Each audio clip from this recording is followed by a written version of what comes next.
हन्ताणं नमो सिद्धाणं नमो आयर्याणं नमो गुवज्झायाणं नमो लोले सव्वसाहुनं मङ्गलं भगवान् वीरो मङ्गलं गौतमो गणी मङ्गलं कुन्दकुन्दार्यो जैनधर्मोऽस्तु मङ्गलम् सर्वमङ्गलमाङ्गल्यं सर्वकल्याणकारकं प्रधानं सर्वधर्माणां जैनं जयतु शासनं वन्दितु सर्वसिद्धे ध्रुवमचलमणोवमं गदिं पत्ते वोच्छामि समयपाहुड विनमो सुदकेवली भणिदम् नमः समय साराय स्वानुभूत्या चकासते चित्स्वभावाय भावाय सर्वभावान्तरच्छिदे मैं करता हूँ कर्म का कर्म है मेरा कर्म ऐसी मिथ्या मान्यता है मिथ्यात्व अधर्म निज आत्म तल्लीनता सुखमय आत्म धर्म श्री जिन जिन वर देव ने यह समझाया।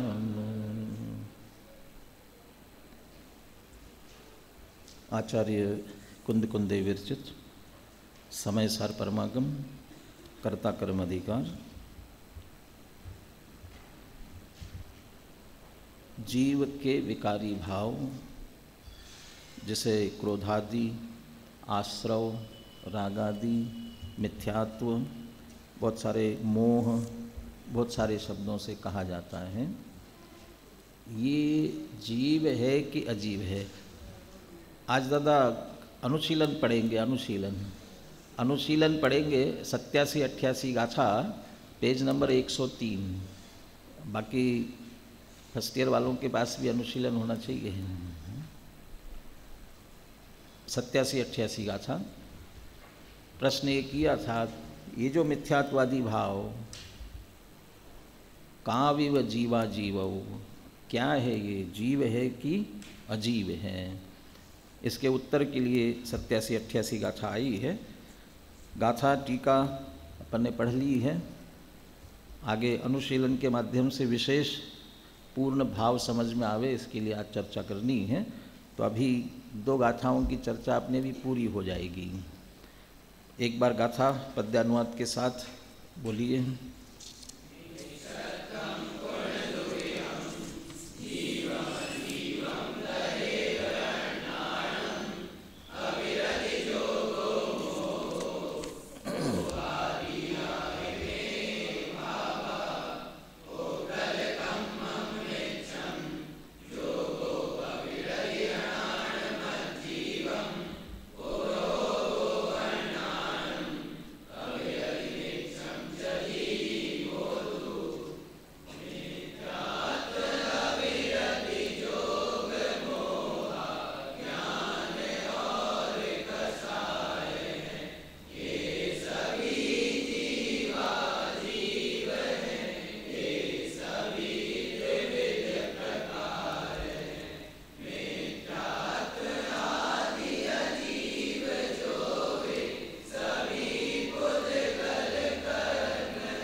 मिथ्यात्वादी सभी 2 प्रकार के हैं।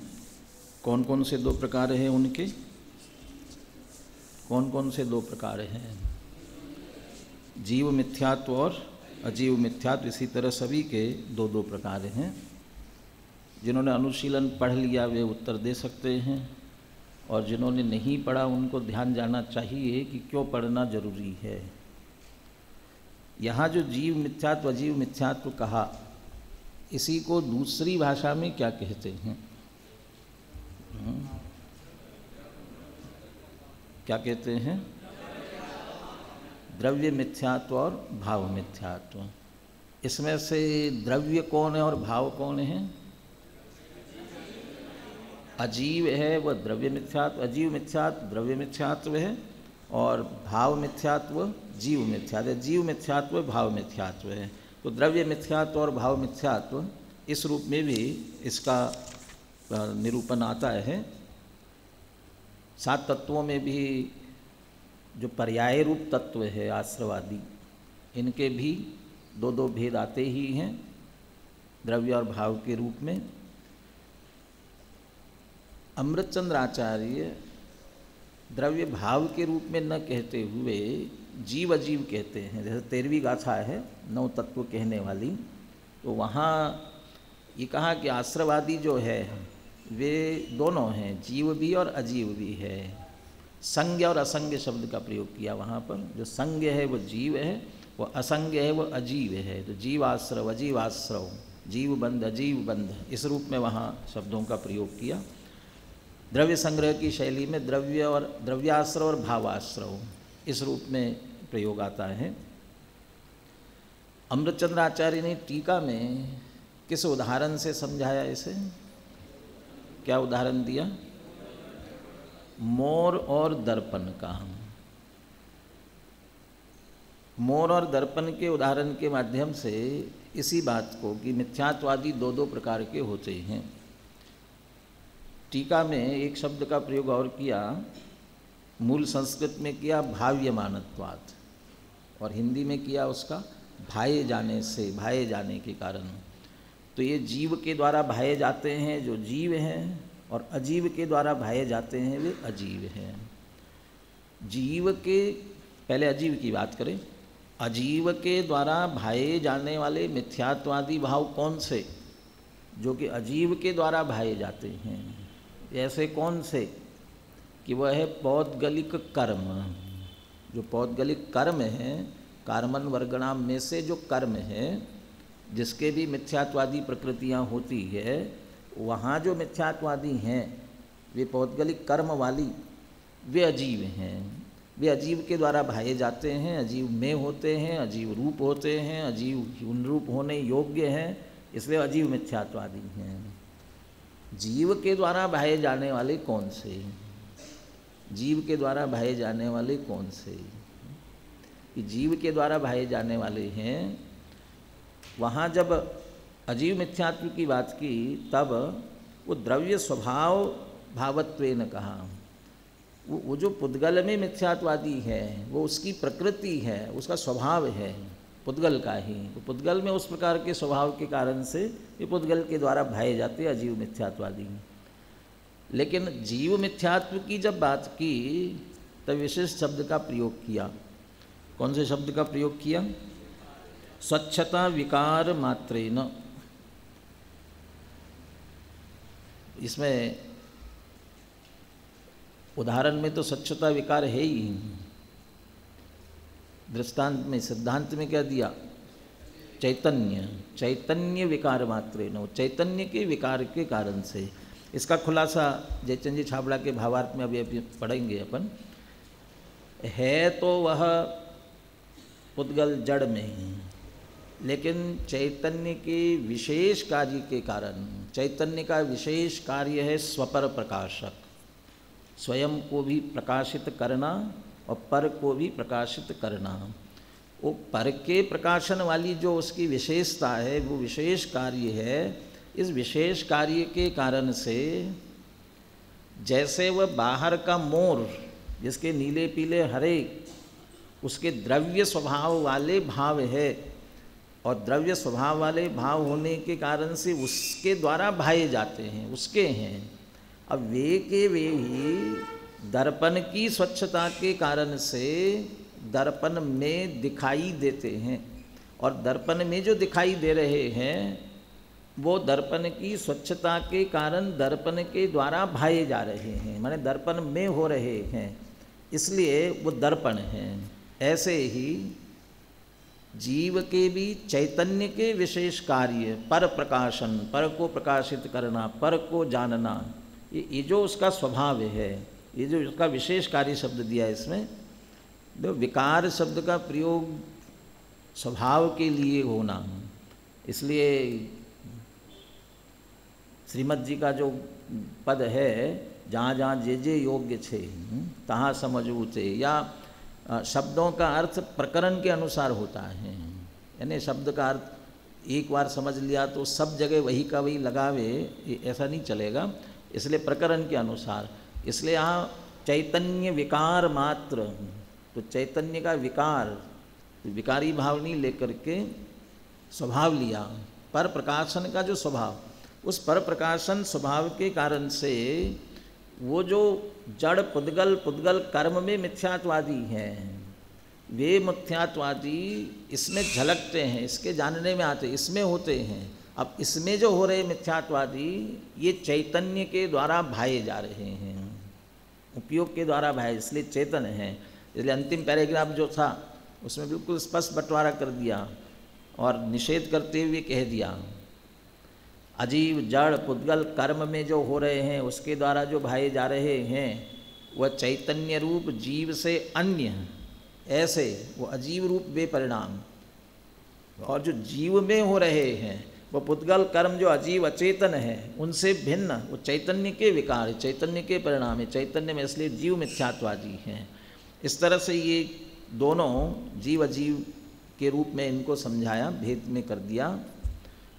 दो बातें और इसमें से विशेष समझनी ध्यान से। पहली बात, यहाँ जो मिथ्यात्वादी को जीव अजीव कहा जा रहा है, ये वैसा ही है ना। मिथ्यात्व दो प्रकार का होता है, जीव मिथ्यात्व और अजीव मिथ्यात्व।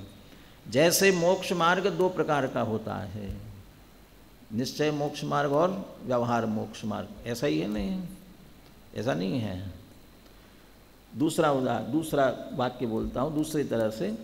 द्रव्य दो प्रकार के होते हैं, जीव द्रव्य और अजीव द्रव्य। ये ठीक है, किस तरह का लेना है इसमें? मिथ्यात्वादी दो प्रकार के हैं, जीव मिथ्यात्व और अजीव मिथ्यात्व। इसमें से कौन सा लेना? जीव द्रव्य दो प्रकार, जीव द्रव्य अजीव द्रव्य, या मोक्ष मार्ग दो प्रकार का, निश्चय मोक्ष मार्ग व्यवहार मोक्ष मार्ग। इसमें से कौन सा समझना? द्रव्य दो प्रकार वाले में समझना कि मोक्ष मार्ग दो प्रकार वाले में? वो क्या अंतर है? वहाँ भी दो प्रकार किए, यहाँ भी दो प्रकार किए, कि नहीं? बहुत अंतर है।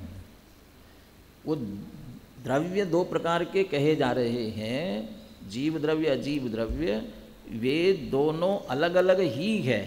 जीव द्रव्य अलग है, अजीव द्रव्य अलग है। लेकिन मोक्ष मार्ग जो दो प्रकार का कहा जा रहा है, वो दो प्रकार का है नहीं, दो प्रकार का है नहीं, किसी अपेक्षा उसे दो प्रकार का कहा जा रहा है। कौन सा व्यवहार मोक्ष मार्ग, कौन सा निश्चय मोक्ष मार्ग? व्यवहार मोक्ष मार्ग के लिए इन शब्दों का प्रयोग किया, जो मोक्ष मार्ग तो है नहीं, परंतु मोक्ष मार्ग का निमित्त और सहचारी जानकर इसे मोक्ष मार्ग कहा जा रहा है, वो व्यवहार से मोक्ष मार्ग कहा जाएगा। और ये निश्चय मोक्ष मार्ग दो नहीं है, उसी का निरूपण दो प्रकार से किया जा रहा है। यहाँ कौन सी बात लागू होगी? मोक्ष मार्ग जैसी या द्रव्यों की जैसी? या द्रव्यों जैसी लागू होगी, क्योंकि ये दोनों पृथक पृथक द्रव्य लेने हैं। यद्यपि 50 से 55 तक की गाथाओं में पीछे जीव अजीव अधिकार में, और 72वीं गाथा में 50 से 55 तक की गाथा में वर्णादि से लेकर रागादि पर्यंत, वर्णादि से लेकर रागादि, उसमें मूल में तो गुणस्थान है, वर्णमादि और गुणठानंता भावा, गुणस्थान आता है अंत में। लेकिन जब बंटवारा किया तो वर्णादि और रागादि इस रूप में, वर्णाद्या राग मोहादयो वा भावा भिन्ना सर्वैवस्य पुंसा, ऐसा दो में विभाजन कर दिया। लेकिन वो जो वर्ण से लेकर गुणस्थान तक जितने भाव है, 29 प्रकार के भाव उसमें, उनमें रागादि हैं, रागादि भी हैं। रागादि ही क्या? संयम लब्धि स्थान है, विशुद्धि लब्धि स्थान है, अध्यात्म स्थान है, ये सब सभी प्रकार माने भावात्मक भाव हैं। लेकिन अंतिम वहाँ का जो तथ्य है उसमें ये सब भाव पुद्गल के उदय से होते हैं इसलिए पुद्गल हैं। ये सारे भाव, ये सब के सब भाव पुद्गल के उदय के कारण से, होने के कारण से ये सब पुद्गल हैं। तो वो 50 से 55 तक की गाथाओं की अपेक्षा रागादि भाव पुद्गल है। ऐसे ही 72वीं गाथा में विवरीय भावम च, उसकी अपेक्षा रागादि जड़ है, पुद्गल के परिणाम हैं। कौन से रागादि? कि जीव में उत्पन्न होने वाले रागादि भाव, माने वहाँ विकारी भाव, जीव का जो चैतन्य भाव है, उस चैतन्य भाव को ही जड़ कहा जा रहा है, अचेतन कहा जा रहा है। परंतु यहाँ ऐसा नहीं है। माने वहाँ एक राग को ही रख करके उसका दोनों प्रकार से कथन किया जा सकता है। ये राग का परिणाम चेतन भी है और जड़ भी है। चेतन क्यों है और जड़ क्यों है? बहुत सारी विवक्षाएं आगे भी आएंगी, चूँकि यहाँ तो आ ही रहा है ना, चैतन्य के द्वारा भाया जाता है, चैतन्य का परिणाम है। चैतन्य का भले ही विकारी परिणाम है, लेकिन चैतन्य का है। सर्वशुद्ध ज्ञान अधिकार में भी इस पर जोर दिया। राग जीव का है, जीव उसका कर्ता है, राग का कर्ता जीव है, ये सिद्ध किया। यदि राग का कर्ता जीव नहीं है तो हुआ कैसे जीव में? और यदि राग का कर्ता जीव नहीं है तो उसका फल जीव को क्यों भोगना पड़ता है? नहीं, जीव का नहीं है, जीव उसका कर्ता नहीं है, तो फल जीव क्यों भोगता है? तो इस तर्क को लेकर के, और प्रारंभ में तो भेद विज्ञान करा दिया कि जीव का नहीं है, तो जड़ है, पुद्गल का है। क्या माने, क्या समझे? अर्पिता अनर्पित सिद्धे, ये प्रयोजन और अर्पित अनर्पित जो किया जाता है प्रयोजन के अनुसार, मुख्य गौण की व्यवस्था है। हम अपने प्रयोजन से दोनों विवक्षाओं में से किसी को मुख्य, किसी को गौण कर सकते हैं। वो विकारी परिणाम चैतन्य में होते हुए, जीव में होते हुए भी जीव के स्वभाव में से नहीं आया है, पर निमित्त से, पर के लक्ष्य से हुआ है। विकार है, विभाव है, जीव निबद्ध, वद्य घातक, प्लक्षे प्लक्षवत, ये उदाहरण दिया ना, बड़ में लाख की भांति उत्पन्न हुआ है। वो घात करने वाला है, उसका अपने ही परिणाम, अपने में उत्पन्न हो करके अपने स्वयं का घात करने वाला है। तो स्वयं का घात करने वाला, स्वयं को बदनाम करने वाला, घात कर रहा है, बदनाम कर रहा है, तो उसको अपना कैसे कहा जा सकता है? और जीव का कैसे कहा जा सकता है? जीव की प्रसिद्धि नहीं कर रहा है, अप्रसिद्धि कर रहा है। जैसे जीव का, किसका, ये किसको प्रसिद्ध कर रहा है? वो एक कर्म के उदय को प्रसिद्ध कर रहा है, और जिसका लक्ष्य हो रहा है उसको प्रसिद्ध कर रहा है, तो उसका कहा जाएगा। इसलिए वो जड़ का कहा गया उस दृष्टि से। और जब तक जीव उसका लक्ष्य करता रहेगा, ऐसे ही विकार की ही उत्पत्ति होती रहेगी। कहा गया मंथन, ज़्यादा ही मंथन करता है और फिर एब्सेंट रहता है। वो कल कह रहा था कि रागादि से भेद विज्ञान की क्या ज़रूरत है? ये इतनी ज़बरदस्ती सूक्ष्मता में चले जाते, देह से भेद विज्ञान कर लो, हो गया काम, क्या ज़रूरत है? ये ज़रूरत है, राग से भेद विज्ञान की ज़रूरत है। राग है किसका? हमारा है क्या? जब स्वच्छंद होने लगेगा तब कहना पड़ेगा भैया तुम्हारा है, और तुम्हें ही उसके अभाव करने का प्रयास तुमको ही करना पड़ेगा। जो स्वच्छंद हो जाएगा उसके लिए तो यही कहेंगे, वो दूसरी विवक्षा। लेकिन अभी जब उससे भेद विज्ञान कराना है तब जड़ का सिद्ध किया जाएगा उसे, वो जड़ का है। अभी हम ये कह रहे चैतन्य में उत्पन्न होने वाले राग के संदर्भ में दो विवक्षाएं हैं। उसी राग परिणाम को चैतन्य में उत्पन्न होने के कारण से चैतन्य सदन के आंगन में कांटों से पैदा हो जाती, चैतन्य सदन के आंगन में, तो चैतन्य सदन के आंगन भले ही हो रहा है, लेकिन है वो सदन चैतन्य का, चैतन्य में हो रहे हैं। चैतन्य के परिणाम होते हुए भी उसे जड़ का कहा जा रहा है। तो उसी राग को दो तरह से देखा गया, परंतु यहाँ ये विवक्षा नहीं है। यहाँ विवक्षा है जो पुद्गल कर्म रूप है, जड़ स्पष्ट कर्म वाला, कर्म की जो प्रकृतियाँ मिथ्यात्वादी वो अजीव है। और जीव में जो विकारी भाव हो रहा है, जैसे प्रयोजन से, अध्यात्म से स्वभाव विभाव के भेद विज्ञान कराने के लिए जड़ कहा गया, उसे यहाँ जीव कह रहे हैं, उसे यहाँ चेतन कह रहे हैं। वो जीव मिथ्यात्व है, जीव कषाय है, जीव मोह है। एक तो ये विवक्षा यहाँ ध्यान रखनी है। दूसरी बात, वैसे तो अमृतचंद्र आचार्य जो भी दृष्टांत देते हैं वो सांगोपांग होता है, परंतु यहाँ विचार करना, किसके लिए उदाहरण दिया है? दर्पण, मोर दर्पण वाला उदाहरण किसके लिए दिया है? क्या बात समझाने के लिए दिया है? किस बात को समझाने के लिए दिया? जीव मिथ्यात्व और अजीव मिथ्यात्व के लिए। जैसे मिथ्यात्व दो प्रकार का, जीव मिथ्यात्व और अजीव मिथ्यात्व, ऐसे मोर भी दो प्रकार के, एक बाहर मोर खड़ा है वो, और एक दर्पण के अंदर है वो, ये दो प्रकार के मोर। अब इसमें विचार करना, जीव मिथ्यात्व अजीव मिथ्यात्व कहा गया तो मोर दो है, एक बाहर खड़ा मोर है और एक दर्पण में झलक रहा है वो मोर है। इसमें से जीव मोर कौन सा और अजीव मोर कौन सा? इन दोनों में जीव मोर कौन सा और अजीव मोर कौन सा है? बाहर खड़ा हुआ वो और दर्पण में झलक रहा है वो, इनमें दोनों में जीव मोर कौन सा और अजीव मोर कौन सा? स्पष्ट है कि बाहर जो खड़ा है वो मोर, वो जीव है, और अंदर जो झलक रहा है दर्पण में वो तो जड़ है, उसमें प्राण थोड़ी है।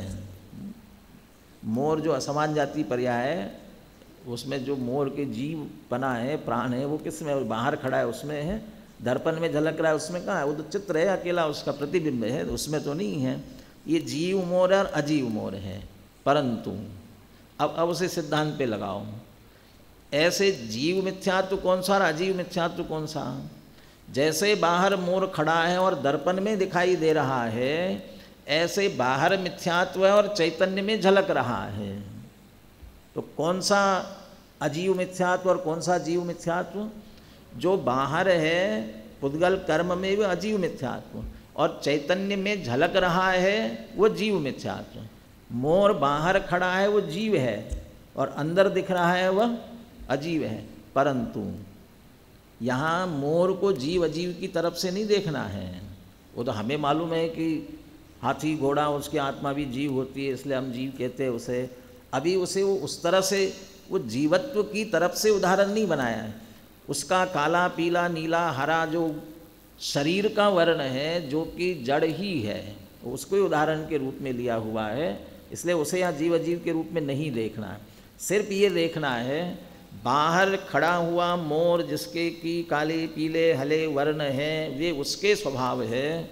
ऐसे ही जड़ कर्म पुद्गल कर्म में कार्मन वर्गणा में जो मिथ्यात्वादी कर्म प्रकृतियां हैं वे जड़ हैं, उसके द्वारा भाए जाते हैं। अब मोर दर्पण में प्रतिबिंबित होता है।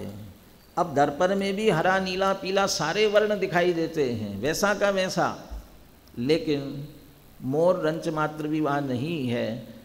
वो दर्पण की स्वच्छता की विशेषता प्रतिबिंबित करने की, जिसके कारण से वह स्वयं ही काला पीला हरा नीला हो रहा है। ये मोर है ही नहीं, वो दर्पण है। तो ये मोर है और ये दर्पण है, तो सिर्फ उसमें झलक रहा है। ऐसा ही मिथ्यात्व कर्म भी चैतन्य में झलक रहा है। अब चैतन्य में जो मिथ्यात्व खड़ा हो गया वो चैतन्य का अपना है, इसलिए वो जीव मिथ्यात्व है। तो ये थोड़ा सा दृष्टांत की दृष्टि से, इतनी बाल की खाल निकालने जरूरत नहीं है। लेकिन कोई कहे कि साहब वो तो वहाँ तो मोर तो जीव है और पुद्गल कर्म वो तो जड़ होते हैं, फिर दृष्टांत तो ठीक नहीं बैठा। न्याय शास्त्र में दृष्टांत जो दिया जाता है अनुमान के 5 अंगों में, उसमें दृष्टांत के संदर्भ में भी एक तथ्य कहा गया है कि दृष्टांत एक देश होते हैं। ऐसा जरूरी नहीं सर्वदेश घटित हो। एक देश को सर्वदेश हो जाए तो क्या होगा, के लिए फिर सिद्धांती हो जाएगा ना, इसलिए वो एक देश कहे जाते हैं। वो एक इतनी बात ध्यान दिलाने के लिए आपसे कही।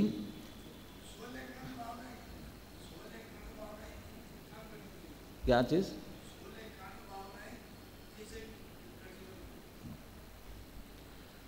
16 कारण भाव रूप में जो परिणाम होगा वह क्रोधादि में आएगा। कोहादिया इमे भावा, इसमें आएगा। क्यों आएगा क्रोधादि में? क्योंकि जब कषाय की मंदता होती है तब शुभ भाव होता है, और जब ऐसा शुभ भाव होता है तब वो उस प्रकार के परिणाम 16 कारण भावना वाले उस तरह के परिणाम होते हैं। इसलिए वो यहाँ आएगा मंदता की दृष्टि से। जैसे अपन हिंसा की बात करते हुए रागादि की उत्पत्ति को हिंसा कहते हैं, तो उसमें शुभ राग वाला भी हो रहा होगा तो वो भी हिंसा में लेते हैं। वो उस दृष्टि से उसको ले लेना।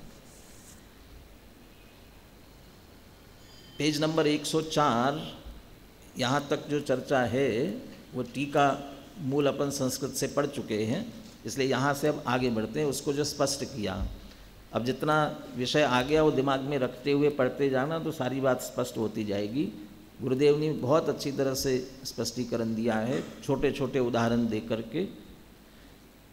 105 पेज पर, या मोर और दर्पण में प्रतिबिंबित मोर, जीवित मोर और वो वहाँ के अंदर के मोर, इस रूप में उदाहरण नहीं लेना, सिर्फ ये लेना मोर और दर्पण में प्रतिबिंबित मोर के उदाहरण के माध्यम से जीव और अजीव मिथ्यात्वादि को समझाया गया है।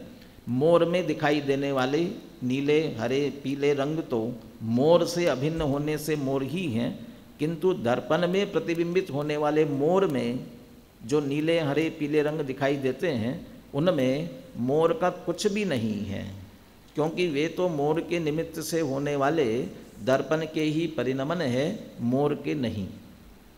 तात्पर्य यह है कि दर्पण में दिखाई देने वाला मोर मोर है ही नहीं, वह तो दर्पण ही है। इसमें तो कोई शंका नहीं है ना। जो दर्पण में दिख रहा है वो क्या है, मोर है कि दर्पण है? यदि ऐसा बड़ा दर्पण हो और ये उसी सीधे जो मोर का प्रतिबिंब है उसी की ओर इंगित करके पूछा जाए ये क्या है, तो क्या कहेंगे? कोई भी क्या जवाब देगा? ये बताओ ये क्या है, तो सब कहेंगे तो मोर है। ये पूछा जाए मोर की टांग कहाँ है तो बताएंगे ना, मोर की गर्दन कहाँ है, वो क्या होता है मोर के उसके ऊपर और एक उसके ऊपर कलगी, क्या कलगी होती है ना, वो कहाँ है तो बताएंगे ना ये है। तो सब दर्पण में दिखा बता रहे हो ना, तो ठीक है ना, बराबर है। अब हमें एक मोर पींछी बनानी है, ये है ना मोर है, इसके ये पंख दिखाई दे रहे हैं, अब हमें पींछी बनानी है, तो ले लो निकाल करके बनाओ, बन जाएगी? नहीं बनेगी। क्यों नहीं बनेगी? ये है ना, निकालो बनाओ, ये नहीं बनेगी। क्यों? अरे मोर नहीं है तो दर्पण है। अब वो दर्पण का ही उस रूप से परिणमन हो रहा है। इस वाक्य को मैं पुनः पढ़ता हूँ। तात्पर्य यह है कि दर्पण में दिखाई देने वाला मोर मोर है ही नहीं, वह तो दर्पण ही है। इसी को हम ज्ञानाकार गेयाकार का जो प्रकरण आता है उस संदर्भ में भी इस विषय को चित्त में रखना। ज्ञानाकार गेयाकार, आकार शब्द का प्रयोग जयचंद जी छाबड़ा कर रहे हैं भावार्थ में। इसी प्रकार ये दृष्टांत की चर्चा हो गई पूरी। इसी प्रकार जो कार्मण वर्गणारूप पौद्गलिक स्कंध मिथ्यात्वादी प्रकृतियों रूप परिणमित होते हैं, वे मिथ्यात्वादी प्रकृतियाँ तो द्रव्य मिथ्यात्वादी हैं, अजीव मिथ्यात्वादी हैं, किंतु उन्हीं मिथ्यात्वादी कर्मों के उदयानुसार जीव में होने वाले परकर्तृत्वादी बुद्धि रूप मिथ्यात्वादी भाव जीव के विकार होने से जीव हैं। इस प्रकार मिथ्यात्व अज्ञान असंयम आदि जीव रूप भी होते हैं और अजीव रूप भी। ये मुझे इस पे से शंका खड़ी हुई थी कि मिथ्यात्व अज्ञान असंयम आदि जीव रूप भी होते हैं और अजीव रूप भी होते हैं। अनेकांत को समझाने के लिए उदाहरण देते हैं, ये व्यक्ति जो है ना, ये मामा भी होता है और चाचा भी होता है, पिता भी होता है और मामा भी होता है। एक ही व्यक्ति में बहुत सारे घटित हो जाते हैं ना, तो ये ना ये भी और ये भी है। ऐसे मिथ्यात्व जीव भी और अजीव भी है। यहाँ पर ऐसा नहीं कह रहे हैं जीव और अजीव, ऐसा नहीं कह रहे, बल्कि जीव रूप भी होते हैं और अजीव रूप भी होते हैं। तो जो पुद्गल कर्मों में है वे अजीव रूप है, जीव में भाव हो रहे हो जीव रूप है। अब कैसे होते हैं, ऐसे जयचंद जी छाबड़ा ने बहुत अच्छी तरह स्पष्ट किया। आचार्य जयसेन ने तात्पर्य वृत्ति टीका में भी आत्मख्याति के समान मोर और दर्पण के उदाहरण से ही यह बात स्पष्ट की है, इसलिए जयसेन आचार्य के उद्धरण को नहीं दिया है। कोई नई बात होती उसमें तो जयसेन आचार्य के उद्धरण को भी देते। 87वीं गाथा के भावार्थ में पंडित जयचंद जी छाबड़ा ने जो स्पष्टीकरण किया है वह कुछ विशेष गहराई लिए हुए हैं, जो मूलतः इस प्रकार है। पुद्गल के परमाणु पौद्गलिक मिथ्यात्वादी कर्म रूप से परिणमित होते हैं। उस कर्म का विपाक होने पर उसमें जो मिथ्यात्वादी स्वाद उत्पन्न होता है वह मिथ्यात्वादी अजीव है। थोड़ा सा अंतर आया है, टीका से भावार्थ गहराई लिए हुए कह रहे ना, क्या अंतर आया? अभी टीका जितनी अभी चर्चा कर रहे थे उसमें अभी मोटे तौर पर हमने ये कह दिया कि पौद्गलिक कर्म कर्मन वर्गणा, उसमें जब 8 कर्म में बंटवारा हो गया तो ज्ञानावरणादि के रूप में तो मोहनी भी आ गया, और मोहनी में से भी उत्तर प्रकृति के रूप में बंटवारा हो गया तो मिथ्यात्व रूप हो गया, चारित्र मोहनी दर्शन मोहनी रूप हो जाएगा ना। वो 3 टुकड़े तो बाद में होंगे सम्यक्त होने के बाद, लेकिन पहले तो दर्शन मोहनीय में मिथ्यात्व का ही बंद होगा ना। तो मिथ्यात्व रूप जो आया वो जो मिथ्यात्व कर्म है वह अजीव मिथ्यात्व है, लेकिन यहाँ उसे अजीव मिथ्यात्व नहीं कह रहे हैं। तो किसे कह रहे हैं अजीव मिथ्यात्व? उसका विपाक होने पर उसमें जो स्वाद आता है, फलदान सामर्थ्य है ना, मिथ्यात्व प्रकृति अकेली प्रकृति रूप नहीं बनती है, प्रकृति के साथ अनुभाग बनता है, और जब उदय में आता है तो उस अनुभाग के अनुसार फल देता है। वो उस समय पकने पर उसमें जो स्वाद हुआ वो अजीव मिथ्यात्व है, माने वो उसके भाव को पकड़ रहे हैं। उस जड़ कर्म में ही फल देने की शक्ति जो उस समय आई है, जिसको उदय आया और इधर जीव भोगेगा, उस समय जो फल आया है, और तभी फल देने की सामर्थ्य होती है, आगे पीछे नहीं होती है। उस समय ही सत्ता में पड़ा हुआ, आगे चल करके कहा है कि पुड़वी पिंड समाना, सत्ता में पड़ा हुआ जो जड़ कर्म है वो तो बिल्कुल मिट्टी के ढेले के समान है, कुछ करने में समर्थ नहीं है, और चला जाता है वो तो कुछ करता ही नहीं है। तो कौन सा? जब उदय में आता है तब उसी समय, इसलिए वो उस पॉइंट को पकड़ा है, और उसको अजीव मिथ्यात्व कह रहे हैं, बाकी को नहीं कह रहे, समझ लो। बाकी को कह सकते हो कि वो कारण बनेगा, इसलिए उसको भी कह देते हैं, लेकिन वो जो उस समय आ रहा है उसे। फिर से इस वाक्य को पढ़ते हैं। पुद्गल के परमाणु पौद्गलिक मिथ्यात्वादी कर्म रूप से परिणमित होते हैं। अभी इनको अजीव मिथ्यात्व नहीं कहा, पौद्गलिक कर्म रूप परिणमित होने वाले। उस कर्म का विपाक होने पर उसमें जो मिथ्यात्वादी स्वाद उत्पन्न होता है वह मिथ्यात्वादी अजीव है। चखा किसी ने मिथ्यात्व को? कैसा स्वाद आता है मिथ्यात्व का? चखा कि नहीं चखा? चखा है। क्रोध का उदय आता है तो उसका स्वाद कैसा आता है? चखा है कि नहीं चखा है? नहीं चखा है।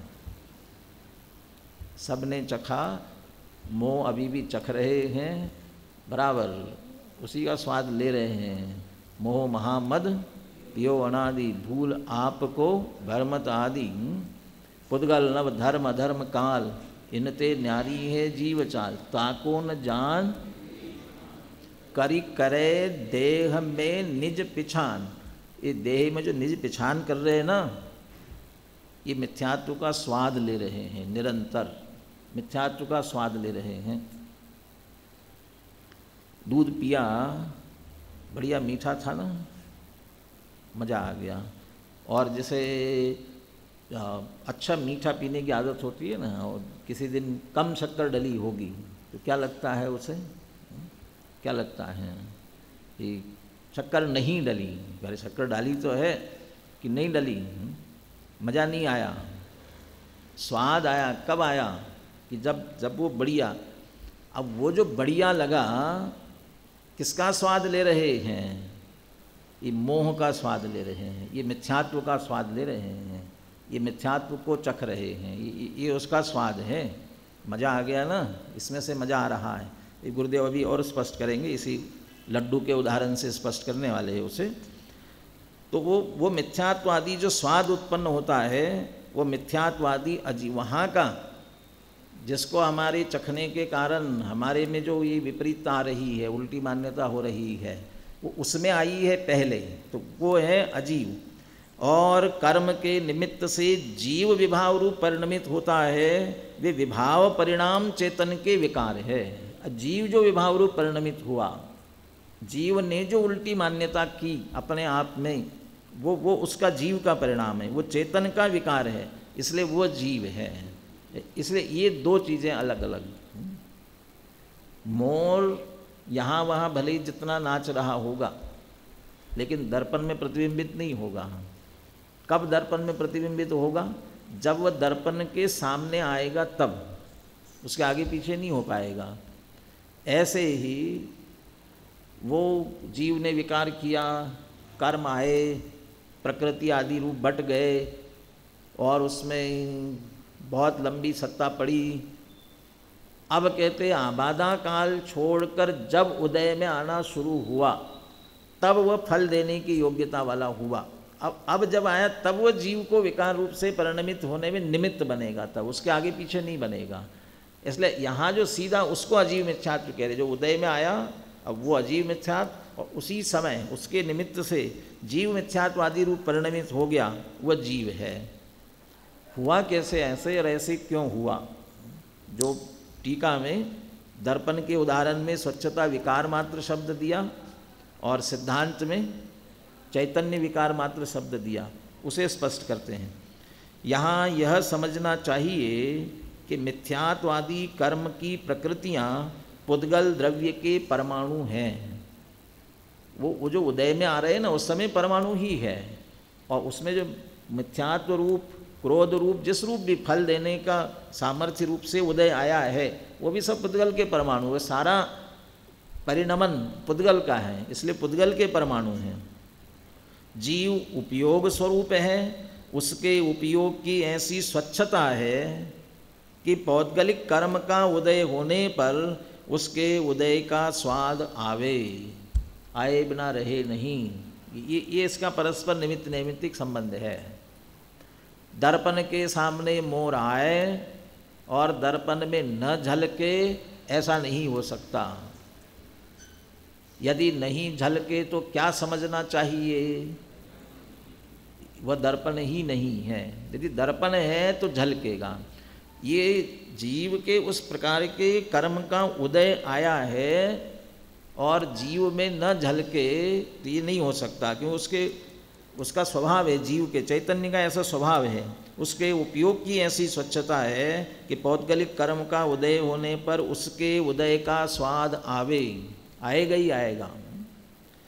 तब उसके आकार उपयोग हो जाता है। जब वो स्वाद इधर आया ना, तो उपयोग भी उसके आकार हो गया। उसके आकार हो गया का मतलब वहाँ कहेंगे कि जो दर्पण है वो मोर के आकार हो गया। तो मोर के आकार हो गया माने वो मोर जो टेढ़ा मेढ़ा है वैसा ही हो गया क्या? वैसा नहीं हुआ, उसमें काले नीले पने रूप से परिणमन हुआ, उसी को आकार करें।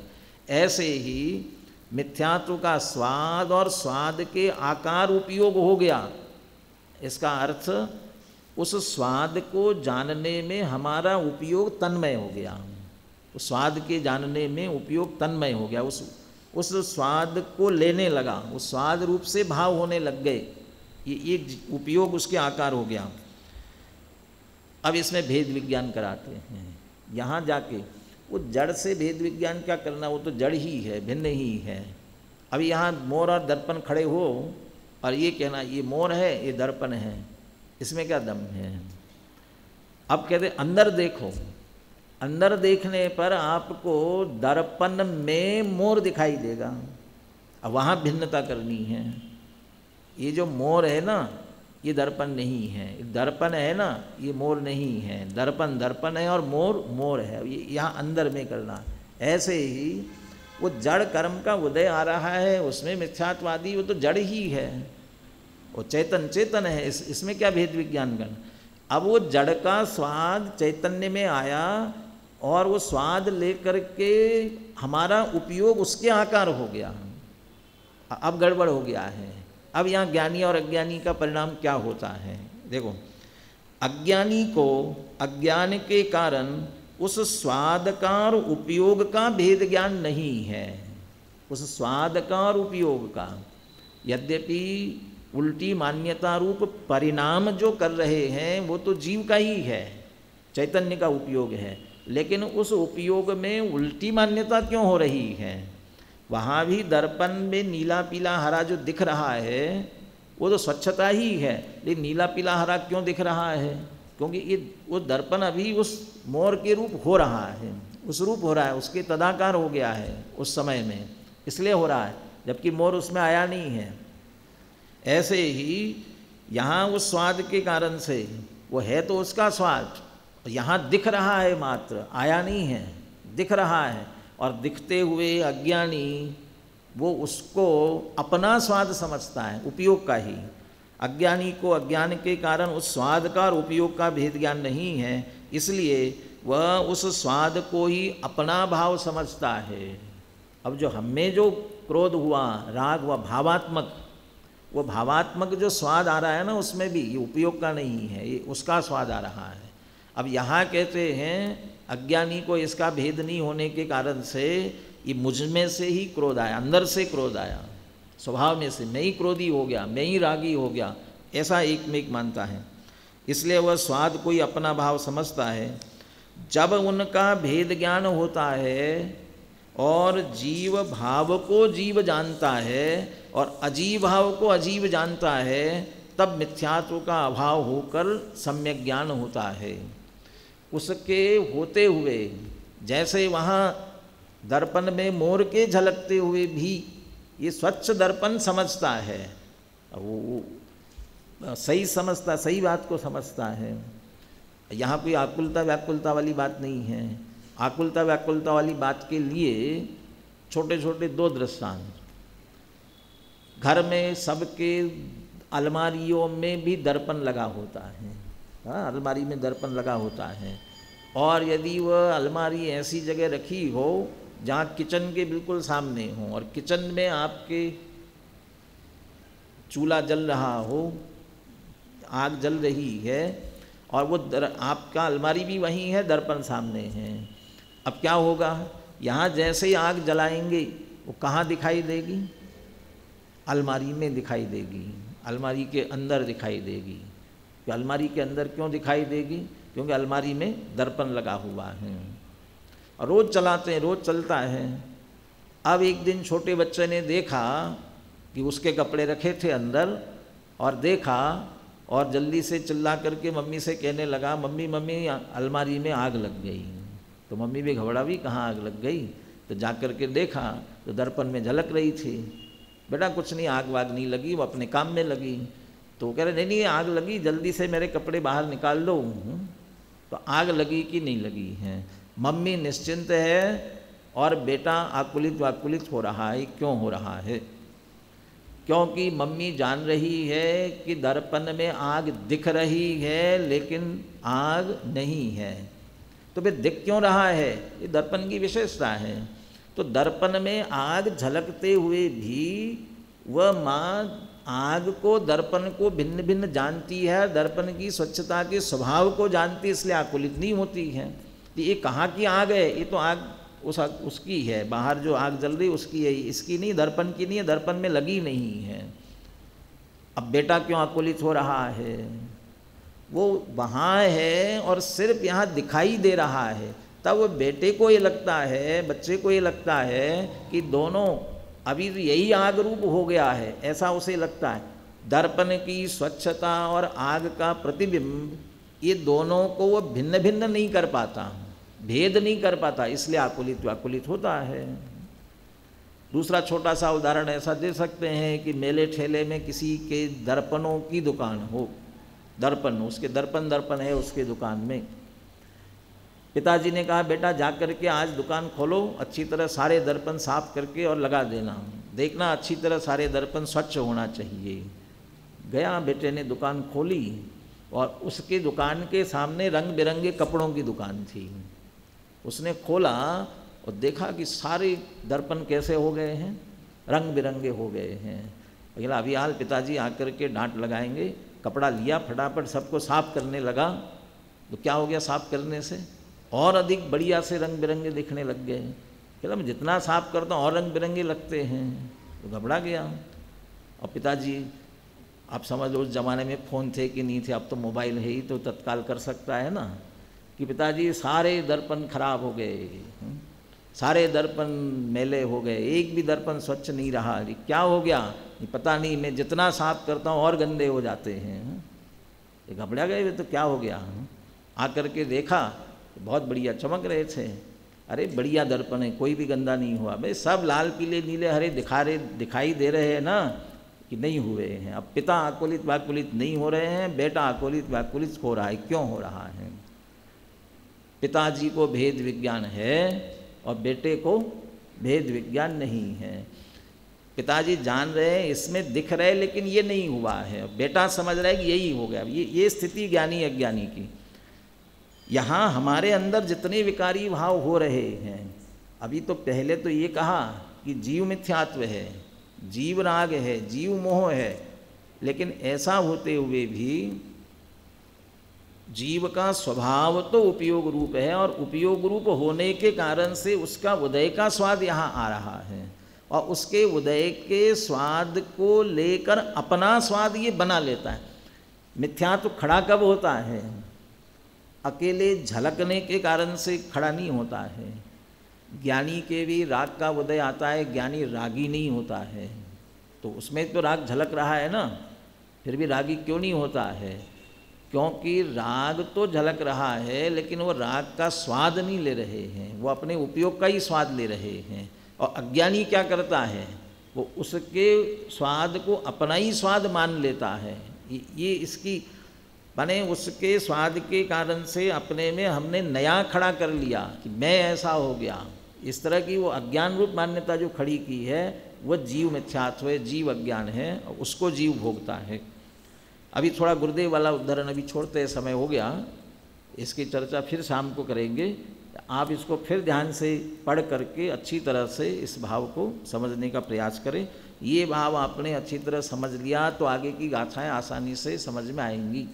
ये समझ लिए, इसके लिए भूमिका के रूप में है, इसलिए इस बात को अच्छी तरह समझ लेना। गुरुदेव का उद्धरण भी पढ़ लेना, सरल है, दृष्टांत के साथ बात की है, इसलिए सहज ख्याल में आ जाएगा। हम भी अपने विकार से भेद विज्ञान करते हुए उपयोग का स्वाद ले इसी मंगल भावना के साथ।